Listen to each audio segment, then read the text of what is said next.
How to delete a Snapchat story. Hello everyone, welcome to this channel. I'm Emily and I'm here to help you out today. So without any delay, let's get started.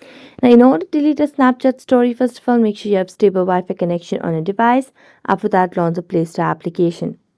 Here, search for Snapchat just to make sure you have an updated version of the Snapchat application. And as you can see, there is no option of update over here, which means we have the latest version of Snapchat application.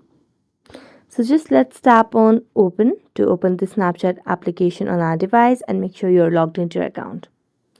Now tap on your story over here at the top left corner. So here at the top left corner on your Bitmoji icon over here, just tap on it.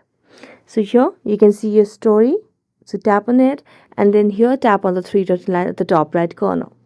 So you get the option of delete over here. So tap on delete and then tap on delete again. And there you go.